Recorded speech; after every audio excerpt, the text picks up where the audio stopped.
नमस्कार. कालच्या लेक्चरमध्ये आपण ओआय डेटा बघितला होता. ओआय डेटामध्ये ओआय चेंजेस कसे असतात, ओआयचा इम्पॅक्ट मार्केटमध्ये कसा असतो आणि ओआयचा योग्य तो यूज आपण कसा करू शकतो हे आपण कालच्या लेक्चरमध्ये बघितलेलं आहे. आज आपण स्ट्रॅटर्जीजला सुरुवात करणार आहोत. स्ट्रॅटर्जी कशासाठी वापरायच्या तर बऱ्याचदा काय होतं, उद्या गॅप अप होईल म्हणून आपण सीई बाय करून जातो, गॅप डाऊन होईल म्हणून आपण पीई बाय करून जातो.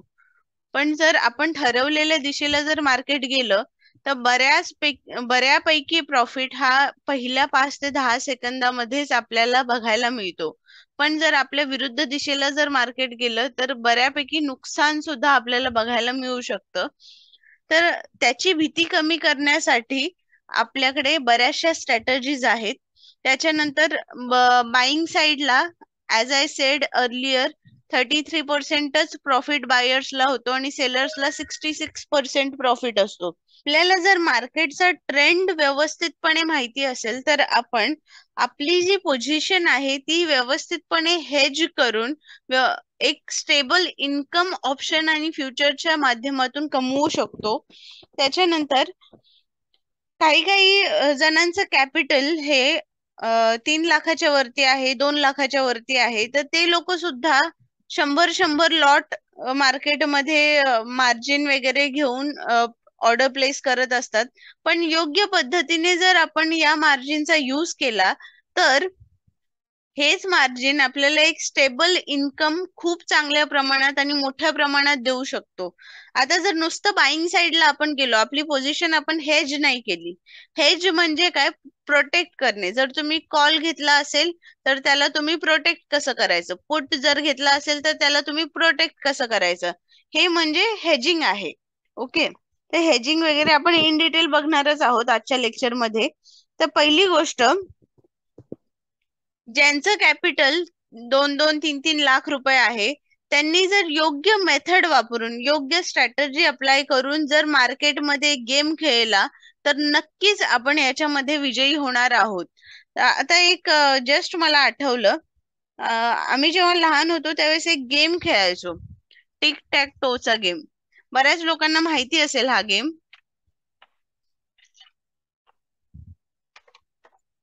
या ठिकाणी साधारण हे असे रखाने बनवायचे आणि याच्यामध्ये 2 पार्टनर असतील तरच हा गेम खेळू शकतो. याच्यामध्ये एकाने एक्स अप्लाय करायचा, दुसऱ्याने ओ अप्लाय करायचा. याला मराठीमध्ये फुल्ली गोळा असं सुद्धा म्हणतात. ओके, तर मग जर समजा पुढच्याने जर इथे केला, त्याच्यानंतर तिसऱ्याने इथे केला. ओके, आता याला अडवण्यासाठी हा जो पहिला होता त्याने इकडे केला. ओके, आता ह्याच्यामध्ये हा जो सेकंड पर्सन आहे त्याने आता इथे करो किंवा इथे करो, कुठेही केलं तरी सुद्धा एक रखाना रिकामा राहणार आहे आणि त्याच्यामध्ये हा जो एक्स वाला पर्सन आहे हा जिंकणार आहे. तर थोडक्यात काय झालं, हा जो एक्स आहे हा जास्त स्मार्ट आहे. त्याने काय केलं, अशा पद्धतीने समोरच्याला अडकवलं की 2 साइडला त्याने प्रोबॅबिलिटीज हे केल्या, 2 साइडला त्याने प्रोबॅबिलिटीज बनवल्या. या साइडला गेलो तरी मी जिंकलो पाहिजे आणि या साइडला गेलो तरी मी जिंकलो पाहिजे, अशा पद्धतीने त्याने गेम खेळलेला आहे.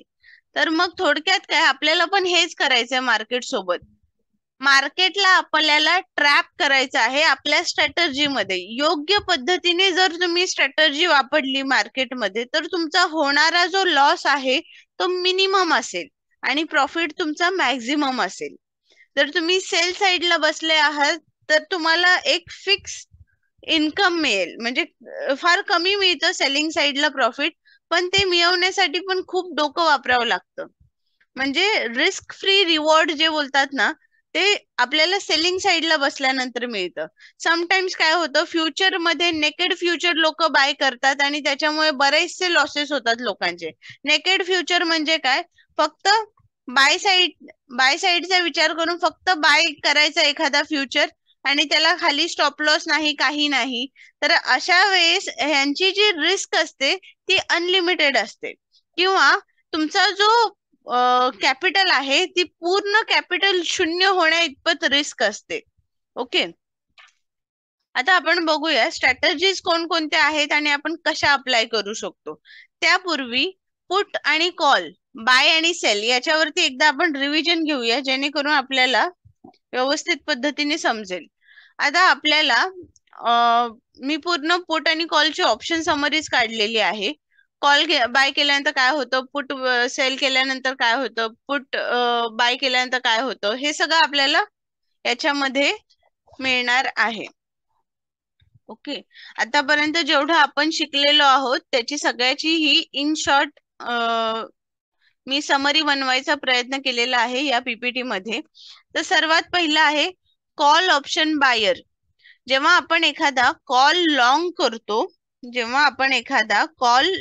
करतो त्यावेळेस लॉंग करणे म्हणजे काय, तर बाय करणे. ओके, जेव्हा आपण एखादा कॉल बाय करतो त्यावेळेस आपण जो पण काही प्रीमियम असतो तो प्रीमियम आपण पे करतो.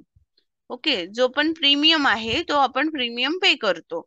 ओके, आता पुट बाईंग मध्ये पण तेच, जो प्रीमियम असतो तो आपल्याला पे करावा लागतो. तर आता इकडे काय लिहिलंय, right to exercise and buy the shares. म्हणजे काय, जर समजा तुमचा घेतलेला कॉल किंवा पुट जर तो इन द मनी मध्ये गेला तर तुम्ही त्याला ऍक्च्युअली बाय आणि सेल करू शकता आफ्टर एक्सपायरी. ओके, म्हणजे ते तुमच्या अकाउंटला क्रेडिट होणार. कधी क्रेडिट होणार, ऑप्शन जो आहे हे टोकन आहे. ऑप्शन हे टोकन आहे. जर समजा तुमच्याकडे एक 30 रुपयाचं टोकन असेल, 30 रुपयाचं तुम्ही एखादा ऑप्शन बाय केलेला आहे आणि तो इन द मनी मध्ये गेला आणि त्याची किंमत जर समजा 700-800 रुपये झालेली असेल, तर ती तेवढी किंमत तुम्ही मायनस करून जे पण तुमची स्ट्राईक प्राइस आहे त्या स्ट्राईक प्राइसला तुम्ही तुमचं जो पण काही स्टॉक आहे तो परचेस करून तुमच्या अकाउंटला ते शेअर्स क्रेडिट करून घेऊ शकता. तुम्हाला जेवढी पण लॉट साईज आहे तेवढे तुमच्या बँक अकाउंट मध्ये किंवा तुमच्या ट्रेडिंगच्या अकाउंट मध्ये तेवढे पैसे असले पाहिजे, तरच तुम्हाला हे ऑप्शन एक्सरसाइज करण्याचे राईट आहेत. ऑप्शन एक्सरसाइज करणे म्हणजे काय, जी पण तुम्ही आयटीएम मधली स्ट्राईक प्राइस परचेस केलेली आहे, ज्या स्ट्राईक प्राइसचा तुम्ही ऑप्शन परचेस केलेला आहे त्या स्ट्राईक प्राइसला तुम्हाला बाय करण्याची संधी दिली जाते किंवा सेल करण्याची संधी दिली जाते. जर समजा तुम्ही 2300 रुपयांचा रिलायन्स शॉर्ट केलेला आहे, 2300 रुपयांचा रिलायन्स शॉर्ट केलेला आहे, पुट सेल केलेला आहे 2300 रुपयाचा, आणि आता जर समजा मार्केट हे 2000वर आलं असेल, रिलायन्स हा स्टॉक 2000वर जर आला असेल तर तुम्ही नेट 300 रुपयांच्या प्रॉफिट मध्ये आहात. पर शेअर 300 रुपयांच्या प्रॉफिट मध्ये आहात.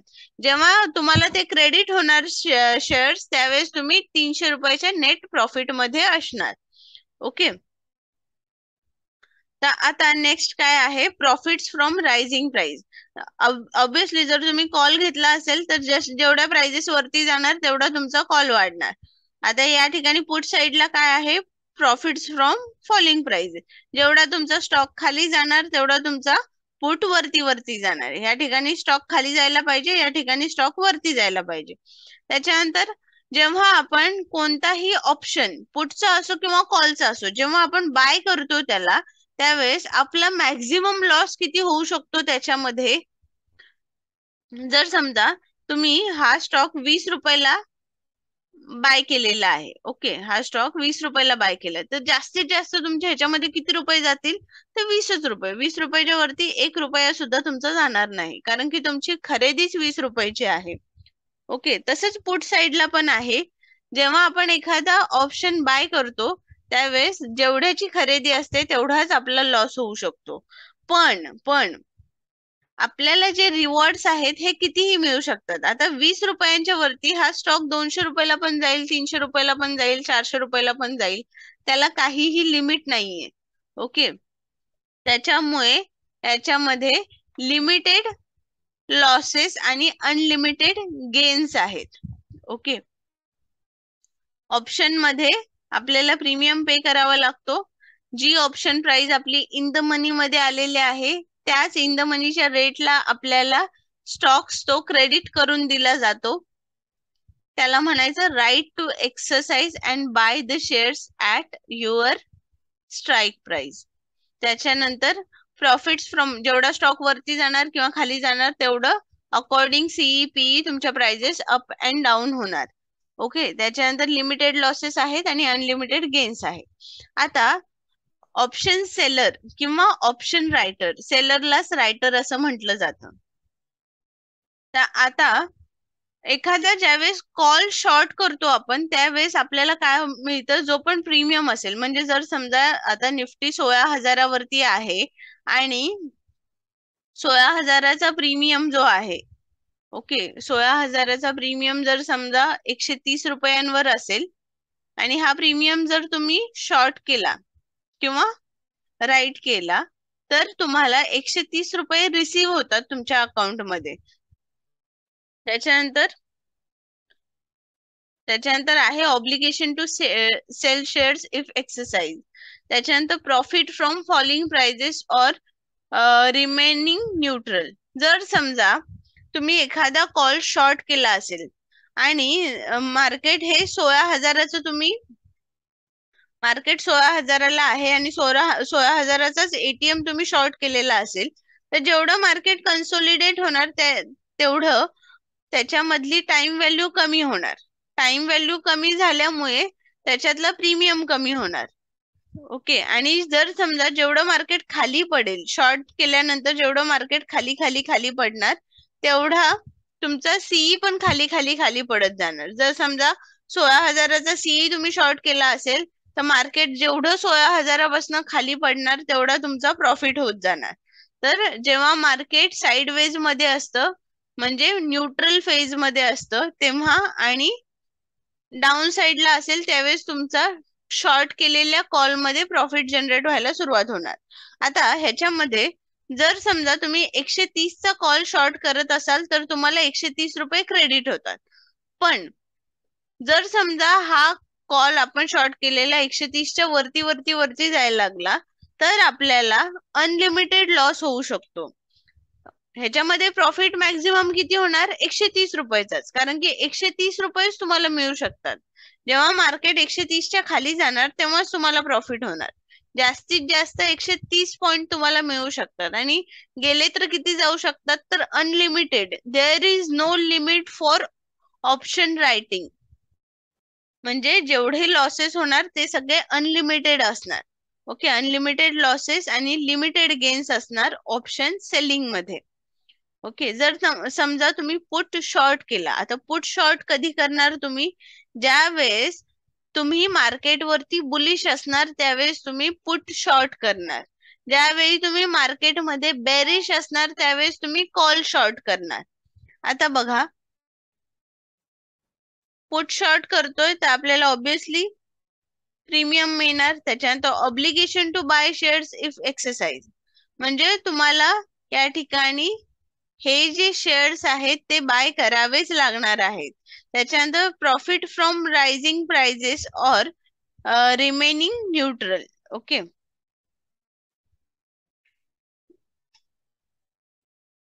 Profit from rising prices or remaining neutral. आता ह्याच्यामध्ये जसं आधीच्या कॉलच्या मुद्द्यामध्ये आपण क्लिअर केलं, जेवढं मार्केट साइडवेज मध्ये जाणार किंवा जेवढं मार्केट वरती जाणार तेवढं तुम्हाला याच्यामध्ये प्रॉफिट होणार. ओके, त्याच्यानंतर पोटेन्शियली अनलिमिटेड लॉसेस आणि लिमिटेड गेन, हा मुद्दा पण आपण क्लिअर केलेला आहे. अनलिमिटेड लॉसेस का, तर सेल केल्यानंतर जेवढा प्रीमियम असतो तेवढाच आपल्याला प्रॉफिट असतो, त्याच्यावरती आपले सगळे लॉसेस असतात. त्याच्यानंतर काही इम्पॉर्टंट टिप्स आहेत ऑप्शन सेलर साठी किंवा बायर साठी. ऑप्शन मध्ये जे ट्रेड्स करतात त्या सगळ्यांसाठी काही इम्पॉर्टंट टिप्स आहेत. Don't trade in option without proper understanding and practice of technical analysis and option analysis. जोपर्यंत तुमच्याकडे व्यवस्थितपणे नॉलेज येत नाही किंवा व्यवस्थितपणे तुमची इक्विटी मार्केटमध्ये प्रॅक्टिस झालेली नाही तोपर्यंत तुम्ही ऑप्शन मध्ये ट्रेड करू नका. जर करत असाल तर ते तुमच्यासाठी खूप धोकादायक आहे. स्वतःला आपण पारखणं खूप गरजेचं आहे. जर आपल्याला एखाद्या गोष्टीमध्ये कुशलता अवगत होत असेल तर ते आपल्याला समजतं. बरेच दिवस तुम्ही प्रॅक्टिस करा. At least 45 days before coming to option you should practice. आता कसली प्रॅक्टिस करायची? लेवल ड्रॉ करा, लेवल वरती अनालिसिस करा, आपले जे इंडिकेटर्स आहेत, सेटअप्स आहेत, त्या सेटअप्स वरती अनालिसिस करा. असं प्रेडिक्ट करा माइंड मध्ये की या ठिकाणी आल्यानंतर तुम्ही तो ऑप्शन बाय केलेला आहे आणि इथून याची प्राइस कमी होणार आहे किंवा वाढणार आहे. जरी तुमच्याकडे पैसे नसतील तरी लाखो रुपयांचा फंड तुम्ही तुमच्या डोक्यात ठेवून तेवढं प्रेशर घेऊन जर तुम्ही काम करायला शिकलात तर तुमच्याकडे बरचसं नॉलेज येईल, बराचसा प्रॅक्टिकल अनुभव येईल आणि तुम्ही बरंच मार्केटमध्ये कमवू शकता. त्याच्यानंतर नेक्स्ट आहे अवॉइड इलिक्विड स्टॉक्स ऑप्शन्स. म्हणजे आता 200 स्टॉक्स असे आहेत ज्याच्यामध्ये ऑप्शन ट्रेडिंग ही अलाउड आहे. तर बऱ्याचशा स्टॉक्स मध्ये व्हॉल्यूम फार कमी असतो. म्हणजे आता जर समजा तुम्ही ऑप्शन चेन बघत असाल तर त्याच्यामध्ये जर 230 रुपयाची तुम्हाला स्ट्राईक प्राइस दिसत असेल साधारण 10 आणि 15 रुपयाला, तर ज्यावेळेस तुम्ही ऑर्डर प्लेस करायला जाणार त्यावेळेस पटकन ऑर्डर प्लेस केली जाणार नाही. बायर आणि सेलर व्हॉल्यूम मार्केटमध्ये कमी असल्यामुळे जी पण स्ट्राईक प्राइस आहे त्याच्या प्रीमियम मध्ये खूप मोठी चेंजेस आपल्याला मिळू शकतात. म्हणजे लॉट साईजच एवढी मोठी असते. 1200, 1300, 2300, 5000 असे जर लॉट साईज असेल तर आपल्याला जे मायनर 0.1 चा सुद्धा विचार करावा लागतो. ओके, त्याच्यामुळे इलिक्विड जे स्टॉक्स आहेत ते तुम्ही अवॉइड करा. आता मला सांगा, तुम्हाला जर करायचंच असेल तर कशामध्ये करणार? रिलायन्स, SBI, बजाज फायनान्स, त्याच्यानंतर निफ्टी, बँक निफ्टी, हे 5-6 मोजकेच असे स्टॉक्स आहेत ज्याच्यामध्ये हाय व्हॉल्यूम असतो. त्याच्यामध्येच फक्त ट्रेड करायचं, बाकी कशामध्ये जाऊ नका. मार्केट खूप मोठं आहे. जर समजायचा प्रयत्न केला तर हे न समजण्याच्या पलीकडे आहे. जे आपल्याला येतंय त्याच्यावरतीच परफेक्शनिस्ट बनायचा प्रयत्न करा. त्याच स्ट्रॅटेजी, तेच मेथड तुम्ही वारंवार अप्लाय करा. त्याच्यामध्येच तुम्ही यश मिळवा. त्याच्यानंतर अवॉइड डीप OTM ऑप्शन्स. मी ऑप्शन ग्रीक मध्ये तुम्हाला डेल्टा शिकवलेला आहे. तर त्याच्या अनुसार तुम्हाला समजलेलं असेल की OTM मध्ये ट्रेड केल्यानंतर आपल्याला कितपत लॉस होऊ शकतो. तर जे दूरचे OTM आहेत त्याच्यामध्ये आपल्याला ट्रेड करायचं नाही. जवळच्या आसपासच्या OTM मध्ये किंवा ATM इन द मनी मध्ये ट्रेड केलेलं सर्वात बेस्ट आहे. त्याच्यानंतर प्रत्येक वेळी ट्रेड करताना जर तुम्ही बुधवार आणि गुरुवारी जर ट्रेड करत असाल तर त्यावेळी टाइम डिके होणार, हे कुठेतरी तुम्हाला कन्सिडर करून ठेवलंच पाहिजे माइंड मध्ये आणि त्याच्यापासून वाचण्यासाठी ट्रेड केलं पाहिजे. जर तुम्हाला झेपत नसेल तर डायरेक्ट नेक्स्ट एक्सपायरी मध्ये पण तुम्ही ट्रेड करू शकता. ओके, कधी नेक्स्ट एक्सपायरी मध्ये करायचं? तर बुधवारी आणि गुरुवारी तुम्ही नेक्स्ट एक्सपायरी मध्ये ट्रेड करू शकता. आता आपण बघूया स्ट्रॅटर्जीज. आता या स्ट्रॅटर्जी कधी कधी काय होतं की आपल्याला योग्य पद्धतीचं नॉलेज नसतं, त्याच्यामुळे आपण एखादी गोष्ट करतच नाही. आता जवळजवळ बऱ्याच लोकांचा फंड हा 1 लाखाच्या आसपास असेल, पण त्या लोकांना सेलिंग साईडला भीती वाटते किंवा सेलिंग साईडला काय असतं तेच माहित नसतं. फक्त ऑप्शन बाईंग साईडला ते अडकलेले असतात. तर आपण जर स्ट्रॅटर्जीज बिल्डअप करायला शिकलो तर एक साधारण 30 ते 35 हजारामध्ये पण आपण फ्युचर ऑप्शन सेल करू शकतो आणि ते पण पोझिशनली सेल करू शकतो. कसं ते आता आपण बघूया. आता पहिली गोष्ट, जर तुमचं कॅपिटल हे एक साधारण 10 ते 20 हजार असेल तर बाय डिफॉल्ट तुम्हाला फक्त ऑप्शन साइडलाच चान्स आहे ऑप्शन मध्ये ट्रेड करण्यासाठी. ओके, तर मग स्टॉप लॉस लावायचा आणि ट्रेड करायचा, हा एकच ऑप्शन आहे बायर साठी. आता नेक्स्ट ऑप्शन बघूया. जर तुम्हाला असं वाटत असेल की मार्केट आता अपसाइडला जाणार आहे. ओके, तर मग त्यावेळी तुम्ही फ्युचर मध्ये काय करू शकता, एक फ्युचर तुम्ही बाय करून ठेवू शकता. जर समजा या ठिकाणी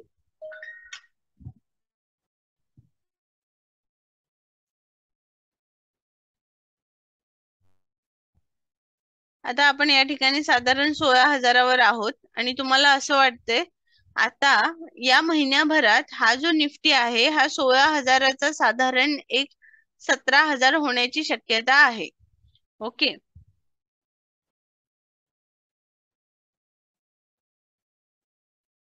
एक 1000 पॉइंट्स आपल्याला इकडे आरामात मिळू शकतात. असं जर तुम्हाला जेव्हा वाटत असेल त्यावेळेस तुम्ही काय करणार, एक फ्युचर तुम्ही बाय करून ठेवणार. ओके, एक फ्युचर 16,000ला तुम्ही बाय करणार. आता जर समजा तुम्ही तुमचे फ्युचर मध्ये ओपन पोझिशन ठेवत असाल तर इथे रातोरात काहीही होऊ शकतं. तर आपण इकडे काय करणार, स्टॉप लॉस लावणार. पण जर समजा तुमच्याकडे कॅपिटल जास्त असेल, आता तुम्ही 16,000चा जर एखादा फ्युचर बाय करत असाल, ते पण त्याचे लॉट किती असणार, मिनिमम निफ्टीचा एक लॉट कितीचा असतो, 25चा.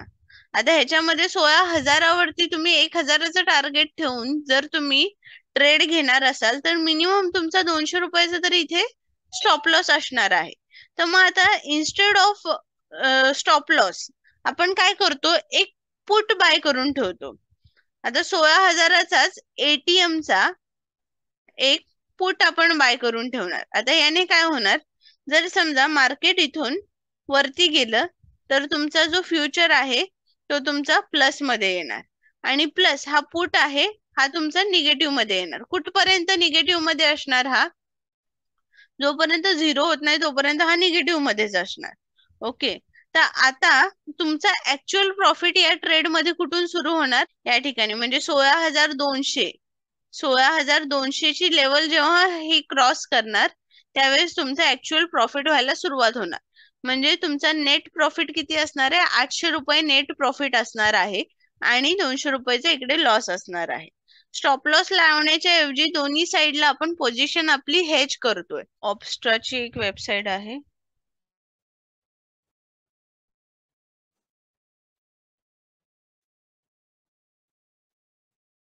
OPSTRA, ऑप्स्ट्रा.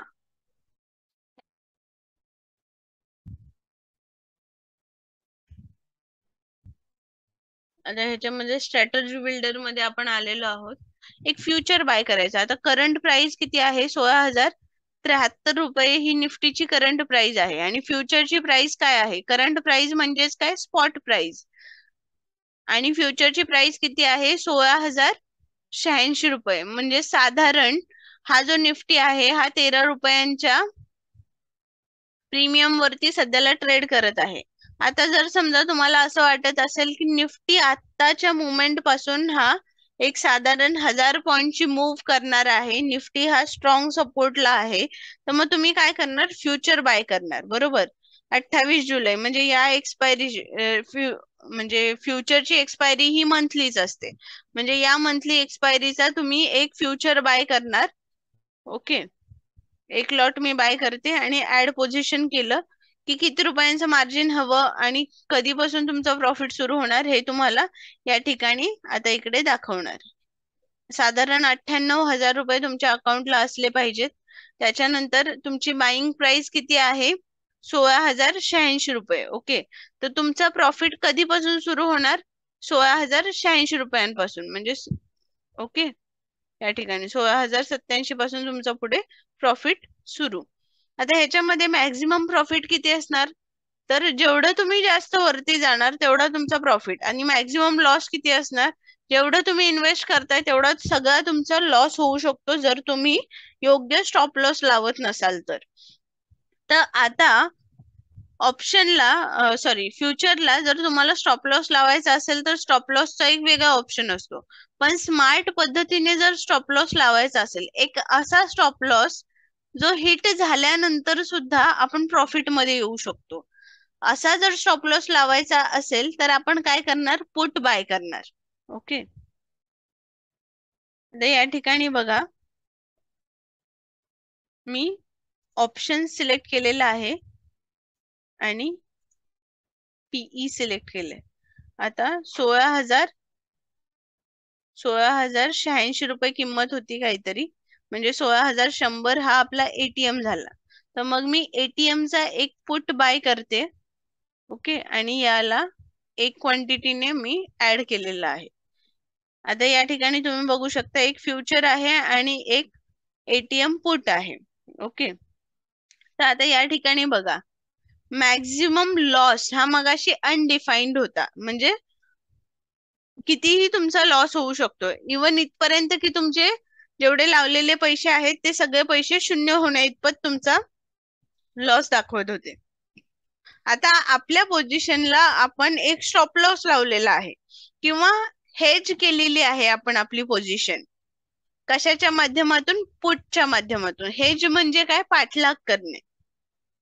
कशाचा पाठलाग करतोय आपण? फ्युचरचा पाठलाग करतोय पुटने. आपण व्हाईट बोर्डवर जाऊया, इथे मी तुम्हाला एक्सप्लेन करते. जर समजा ही जी लेवल आहे ही 16,086 रुपयांची लेवल आहे, इथे तुम्ही बाय केलेलं आहे. आता नॉर्मल जर तुम्ही फ्युचर मध्ये ट्रेड करत असाल तर या लेवलला तुम्ही बाय केल्यानंतर ह्याच्या खाली जर तुमचं वरती 17,000चं टार्गेट असेल तर तुम्ही ऍटलिस्ट 200 रुपयांचा तरी खाली स्टॉप लॉस लावणार, बरोबर? तुमचा एसएल असेल 200 रुपीज. ओके, 200 रुपीजचा एसएल आणि वरती 1,000 रुपयांचं तुमचं 5 पट टार्गेट. ओके, एसएलच्या 5 पट तुमचं टार्गेट. आता ह्याच्यामध्ये जर समजा तुमचा फ्युचर हा वरती गेला आणि परत जर खाली आला तर 200 रुपये तुमचं नेट नुकसान असणार. ओके, हा ट्रेडिशनल वे ऑफ ट्रेडिंग झाला. तुमची फ्युचरची खरेदी आहे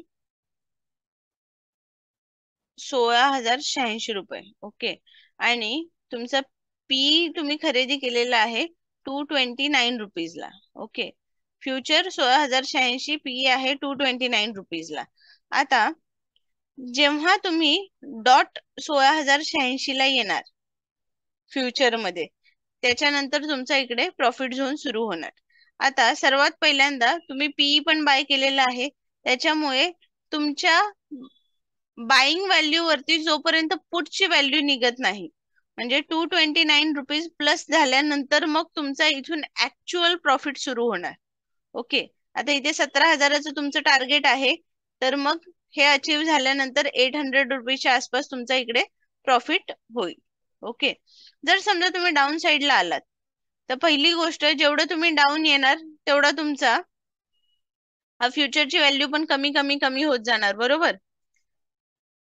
जेवढा तुमचा फ्युचर डाऊन साईडला येणार, जर तुमचा जो व्ह्यू आहे मार्केटवरती, जर तुम्ही मार्केटवरती बुलिश असाल, ओके, मार्केटवर जर तुम्ही बुलिश असाल तरच तुम्ही या स्ट्रॅटर्जीकडे जाणार, प्रोटेक्टिव्ह पुटच्या स्ट्रॅटर्जीकडे.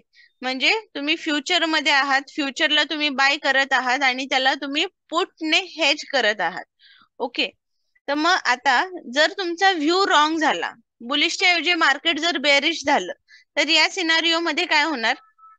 तुमचं फ्युचर खाली खाली खाली येणार, तेवढा तुमचा जो पुट आहे हा पुट प्लस मध्ये येत जाणार. ओके, जेवढा फ्युचर तुमचा खाली येणार तेवढा तुमचा पुट प्लस मध्ये येत जाणार. आता जोपर्यंत मार्केट वरती जाते तोपर्यंत आपला जो पुट आहे हा निगेटिव्ह मध्ये जाणार. जर समजा मार्केट इकडे पोहोचलं 16,500 रुपयाला, ओके, 16,500 रुपयाला जर तुमचं मार्केट पोहोचलं आणि तुमची खरेदी या ठिकाणी आहे 229 रुपीजची, त्यावेळेस पुटची व्हॅल्यू तुमची काहीतरी 80-90 रुपयाच्या आसपास आलेली असेल. ओके, आता जेव्हा मार्केट इथून परत खाली खाली खाली यायला जाणार त्यावेळेस तुमचं हे जे पुट आहे हा परत प्लस मध्ये येत जाणार, 80-90-100. जेव्हा तुमचा जो पुट आहे तो 229 रुपीजला परत येणार, त्यावेळी काय होणार? हा जो फ्युचर आहे हा तुमचा प्रॉफिट मधून मायनस मध्ये यायला सुरुवात होणार.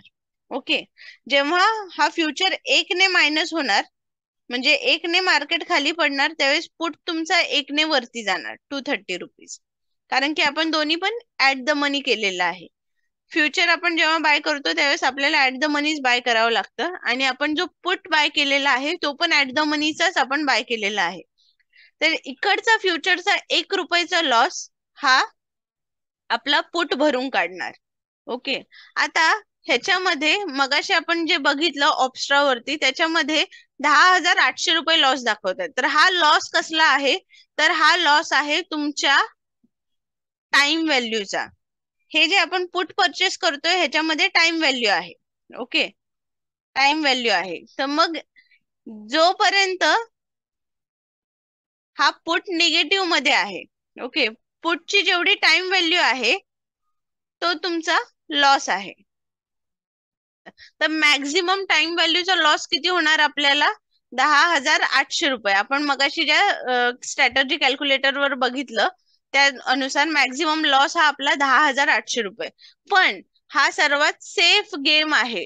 तर आता ह्याच्यामध्ये तुम्ही ज्या वेळेस या सर्टन लिमिट पर्यंत पोहोचताय, ओके, 229 पर्यंत तुम्ही पोहोचताय, त्याच्यानंतर तुम्ही आणखीन थोडं वरती गेला, 16,500 पर्यंत आलात, तर मग हा जो पुट तुम्ही बाय केलेला आहे याला तुम्ही सेल करून टाकू शकता, किंवा झिरो हिरो म्हणून तुम्ही ठेवू शकता. आणि हा जो प्रॉफिट तुमचा जनरेट झालेला आहे फ्युचर साइडला, तो तुम्ही या ठिकाणी ट्रेलिंग स्टॉप लॉस करून सेव्ह करू शकता.